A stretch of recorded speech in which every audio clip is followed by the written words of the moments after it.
Today we're going to install a shower door. I've been looking at the directions. I mean, the shower door looks nice and I'm sure it's going to look great, but the directions are not great. All right, so real quick, you've got two options. You're either installing this on top of a bathtub or you're installing it in a shower only. So we are installing it in a shower only. So we're going to be using the top measurement. As you can see, it's telling you 69 3/8 from the top of the threshold, which is basically the floor. So you're going to start measuring right here and go up 69 3/8 to the bottom of your bracket. All right, so here's your top bracket. So we're going to install it 69 3/8 to the bottom. And if you look, these four little set screws right there, they're only on one side. So this shows the four little set screws on top. So when we measure 69 3/8 up, we're going to make sure that when we put this up here, set screws go on top. That way you can't see them from the bottom and they don't look ugly. So I marked my holes just like that, and I pre-drilled pilot holes. When I drilled my holes on this side, I actually got wood, which is great. When I drilled holes on this side, I did not get wood, so I'm going to have to rely on caulking and the wall anchors. These are the wall anchors where it says gently tap the wall anchors into the drilled holes until they're flush with the wall surface. These are wall anchors right here. This and this are two separate pieces. You can see it inside. It's a sleeve that goes over.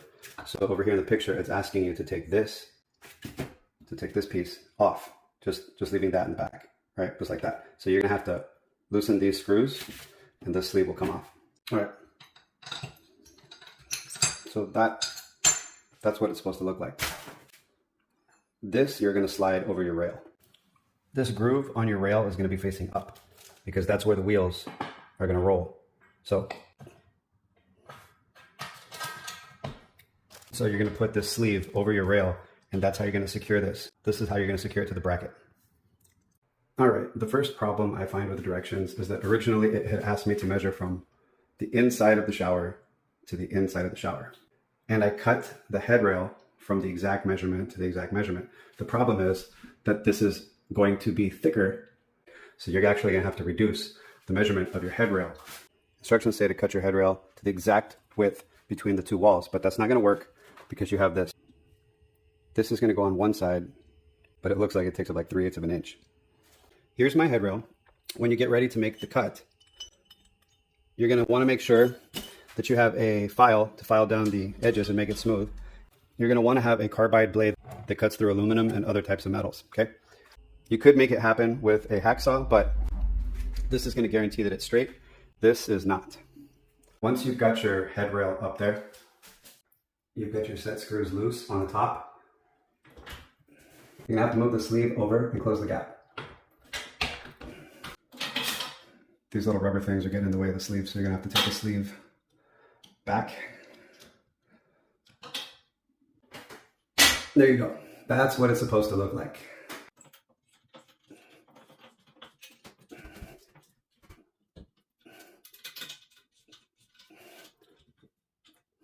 When you're done, you need to put these rubber pads back inside.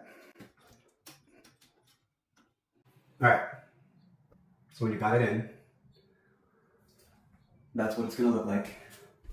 Flush all the way to the back. Flush all the way to the back with the rubber seats seated inside. The groove is in the top.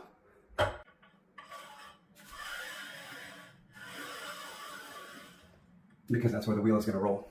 All right, after looking at the directions, one glass is going to be passing on this side and the other glass is going to be passing on this side. So you have one door on the inside, one door on the outside. Both of the doors move, so they pass each other. There's no fixed shower door. They both move. And you're going to use number 5 with an Allen wrench. So this is what it looks like outside of the bag. This is the Allen wrench. Okay, so I've got the glass standing up. Make sure you remove these before you install the glass in the shower, okay? These are to protect it while it's on the floor, and it's to protect it during shipment, but do not install the shower door with the corners still on because they'll snap the corners. The bottom of the shower door is easy to find because there's no holes on it, and the top of the shower door is easy to find because there's holes on it. So that should be self-explanatory. So if you see nanotechnology, easy clean glass treatment This is the side of the glass that you want facing the water. All right, so once you've got your wheel on, this back part is threaded. It's just to give it the clean look, that's all. You're gonna leave this hole completely unused. These little pieces, number 8, look like this. These little pieces right here are gonna go through the hole right there, like this, but in the hole, so that you can't lift this glass off the track. This is for safety, to make sure people can't lift the glass off the track and have the glass fall into the shower. See, so there you have it. Good thing those little cushions are in there. Prevents this thing from slamming. I appreciate that. And if you remember, this sticker should be facing the water, so it's going to be inside the shower. So you're supposed to put down a bar at the bottom to prevent water from splashing out. And when you do that, you have to use this thing at the bottom, which is the center guide right here.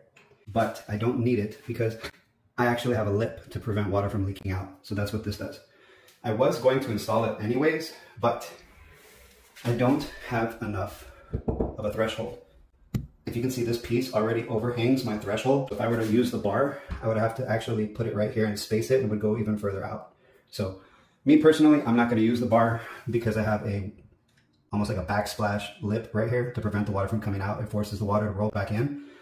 If you don't have one of these lips, then you're going to have to use this bar. If you were going to use the bar, then you would need to use these, one on the left and one on the right, to hold the bar down in place. So what I got left is the handles. I've got the rubber to prevent the water from splashing. I think they call it a splash guard.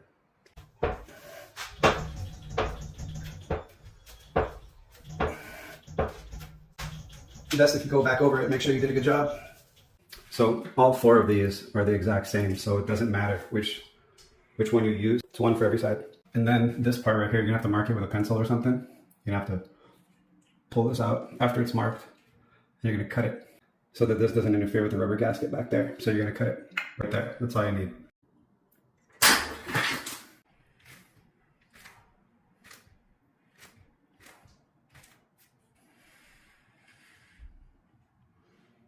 All right, perfect. That way the rubber inside is not gonna grab.